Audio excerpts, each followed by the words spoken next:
రోజు TVK direct గా CM అవుతున్నారు. ఒక ఎమ్మెల్యే కాలేడు, జెడ్పీటీసీ, ఎంపీటీసీ కావచ్చు, అసలు రాజకీయాల మీద ఏమాత్రం పట్టు లేకుండా డైరెక్ట్ గా పార్టీ పెట్టి ఒకటేసారి సీఎం స్థానంలో కూర్చుంటున్నారు. సో అక్కడ ఎన్టీఆర్, ఎంజీఆర్ తర్వాత విజయ్ తలపతి అని చెప్పేసి కూడా గర్వంగా చెప్పుకోవచ్చు. సో తన హార్డ్ వర్క్ కి, తన తెలివితేటలకు కావచ్చు, తన ధైర్యానికి, ఎందుకంటే ఓన్ గా పార్టీ పెట్టి ఎవరితోటి పొత్తులు లేకుండా తన ఆ ధైర్యానికి మాత్రం హ్యాట్సప్ చెప్పాల్సిందే. సో ఇక్కడ ఏంటంటే పవన్ కళ్యాణ్ గారిని తీసుకురావడం అనేది చాలా మంది ట్రోల్స్ చేస్తున్నారు. మరి వాళ్ళు ఇతర పార్టీల పేర్లు ఎందుకులే గానీ చాలా మంది పవన్ కళ్యాణ్ అంటే పడని వారు ఈరోజు పవన్ కళ్యాణ్ మీద ట్రోల్స్ చేస్తున్నారు. అసలు ఎందుకు పవన్ కళ్యాణ్ మీద ట్రోల్స్ చేస్తున్నారు అంటే, పవన్ కళ్యాణ్ ఒంటరిగా పోలేడు, ఒంటరిగా వెళ్ళే దమ్ము లేక టీడీపీ బీజేపీ తోటి పొత్తు పెట్టుకుండు, సో అదొక గెలిపేనా అది అని చెప్పేసి చాలా వరకు ట్రోల్స్ చేస్తున్నారు. ఇటు విజయ్ తలపతి చూసుకున్నట్టయితే పార్టీ పెట్టిన 2 సంవత్సరాలకే అధికారంలోకి రావడం అనేది జరిగింది, డైరెక్ట్ గా సీఎం అవుతున్నారు, అది అని చెప్పేసి సరే ట్రోల్స్ చేస్తున్నారు. ఇక్కడ వరకు బాగానే ఉంది. సో ఏ రాజకీయాలు ఒక్కొక్క రాష్ట్రంలో ఒక్కొక్క రకంగా రాజకీయాలు అనేది ఉంటాయి. ఇప్పుడు తమిళనాడు రాజకీయాలు అనేది చాలా డిఫరెంట్. అక్కడ ఫస్ట్ వాళ్ళు ప్రిఫరెన్స్ ఇచ్చేది వారి భాషకి ప్రిఫరెన్స్ ఇస్తారు. అలాగే ద్రావిడ సంస్కృతికి కావచ్చు, ఆ సాంప్రదాయాలకు కావచ్చు, ఎందుకంటే ఎప్పటి నుంచో సంస్కృతి వాళ్ళ దాంట్లో వాళ్ళ బ్లడ్ లో ఉంది కాబట్టి సో అక్కడ రాజకీయాలు, సో అదే రాజకీయాలు ఇక్కడ తమిళనాడులో తమిళనాడు ఉన్నటువంటి రాజకీయాలు తెలంగాణలో, ఆంధ్రప్రదేశ్ లో ఉంటాయంటే ఇంపాసిబుల్. ఎందుకంటే ఏ రాష్ట్రంలో ఉండాల్సినటువంటి రాజకీయాలు ఆ రాష్ట్రంలో ఉంటాయి. ఇంకా మనం ఆంధ్రప్రదేశ్ జోలికి వస్తే, ఒకవేళ పవన్ కళ్యాణ్ గారిని చూసుకున్నట్టయితే 2009లో ప్రజారాజ్యం పార్టీ పెట్టినప్పుడు యువరాజ్యం నుంచి వారు అధ్యక్షులుగా ఉన్నారు. దాదాపుగా అలాంటి సమయంలో అంటే వైఎస్ రాజశేఖర్ రెడ్డి హవా నడిచినప్పటికీ చిరంజీవి గారు 18 స్థానాలు గెలవడం అనేది జరిగింది. సో 18 స్థానాలు అనేది ఆ టైంలో ఒక రకంగా పెద్ద మ్యాజిక్ ఫిగరే. సో చిరంజీవి గారికి కూడా ఏం అనుభవం లేదు, అయినప్పటికీ అక్కడ టీడీపీ, ఇక్కడ టిఆర్ఎస్, సిపిఐ, సిపిఎం, ఇక్కడ మహాకూటమి ఏర్పడ్డది. అక్కడ కాంగ్రెస్ పార్టీ ఆల్రెడీ ₹2 అంటే ఒక హవా అనేది నడుస్తుంది. ఆ గాలిలో కూడా చిరంజీవి గారు 18 స్థానాలు గెలవడం అనేది జరిగింది. తర్వాత పార్టీని మెయింటైన్ చేయలేడు, కొన్ని కారణాల వల్ల కాంగ్రెస్ పార్టీలో ఎడ్ చేశారు. తర్వాత 2014లో పవన్ కళ్యాణ్ గారు జనసేన పార్టీ పెట్టి కేవలం బీజేపీ, టీడీపీకి మద్దతు ఇచ్చి డెఫినెట్ గా 2014లో ఆ రోజు అధికారంలోకి తీసుకురావడంలో కీలక పాత్ర పోషించారు. సో పవన్ కళ్యాణ్ అభిమానులు కావచ్చు, జనసేన కార్యకర్తలు కూడా ఆ సమయంలో భారతీయ జనతా పార్టీకి, టీడీపీకి ఓట్లేసి అధికారంలోకి తీసుకురావడంలో కింగ్ మేకర్ అవ్వడం అనేది జరిగింది. సో ఆ టైంలో రాజకీయాలు ఏంది, పవన్ కళ్యాణ్ కూడా పోటీ చేయలేదు, ఎందుకంటే ఆ సిచ్యువేషన్ అట్లాంటిది. 2019లో ఒంటరిగా పోటీ చేసినప్పటికీ ఒక్క స్థానం మాత్రమే గెలిచారు, 2 చోట్ల ఓడిపోవడం అనేది జరిగింది.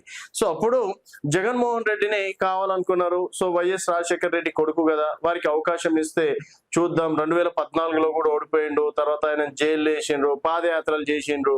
సో ఆ టైంలో జగన్ సునామీకి చంద్రబాబు లాంటి వాళ్ళే కేవలం 23 స్థానాలకి పరిమితం కావడం అనేది జరిగింది. ఇంకా 24 ఎన్నికలు ఆంధ్రప్రదేశ్ లో చూసుకున్నట్టయితే ఇటు జగన్మోహన్ రెడ్డి కావచ్చు, ఇక్కడ చంద్రబాబు నాయుడు కావచ్చు, మధ్యలో భారతీయ జనతా పార్టీ కావచ్చు, డెఫినెట్ గా ఓట్ బ్యాంక్ అనేది చీలడం అనేది జరుగుతుంది. సో ఈ ఓట్ బ్యాంక్ చీలకుండా ఉండాలంటే డెఫినెట్ గా ఎవరో ఒకరి మద్దతు అనేది తీసుకోవాల్సిందే. ఆ టైంలో 21 స్థానాలకు పోటీ చేసి 21 స్థానాలు గెలవడం అనేది జరిగింది. 21 22 స్థానాలు.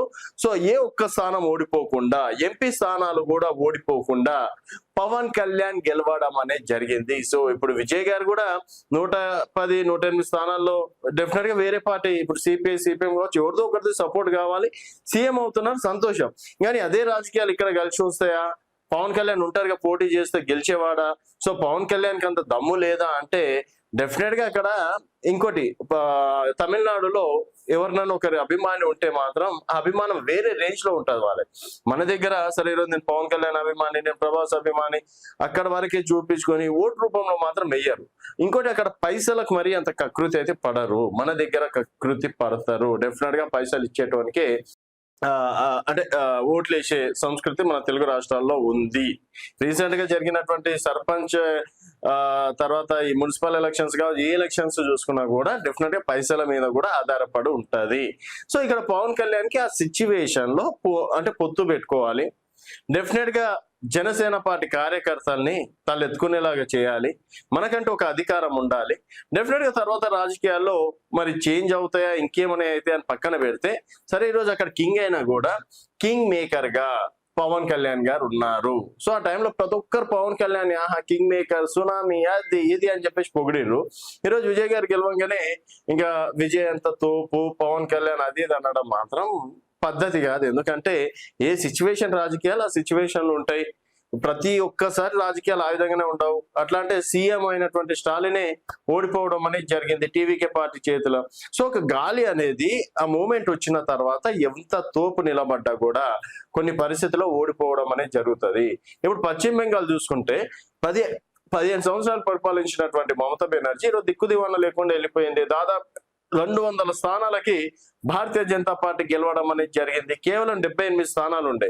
సో ఎప్పుడు వ్యూహాలు అనేది సరే ఇదే నరేంద్ర మోడీ, అదే అమిత్ షా 2021లో కష్టపడ్డారు, మరి అప్పుడు ఎందుకు గెలవలేకపోయారు అంటే ఆ సిచ్యువేషన్ వేరు, ఈ సిచ్యువేషన్ వేరు. సో దయచేసి పవన్ కళ్యాణ్ గారిని ట్రోల్స్ చేసే వారికి ఈ వీడియో అంకితం చేస్తున్నా నేను. అంటే రాజకీయాలు ఎప్పుడు ఏ విధంగా ఉంటాయి అనేది తెలియదు. ఆ టైంలో ఎంత చాణక్యంగా మనం రాజకీయాలు చేస్తే వారే కింగ్ మేకర్ అవుతారు. సో ఈ రోజు కాకపోతే రేపు అవ్వచ్చేమో, తర్వాత విజయ్ గారు ఈరోజు సక్సెస్ అయ్యారు, ఫెయిల్యూర్ అవ్వచ్చేమో. రాజకీయాల్లో ఏదైనా జరగచ్చు.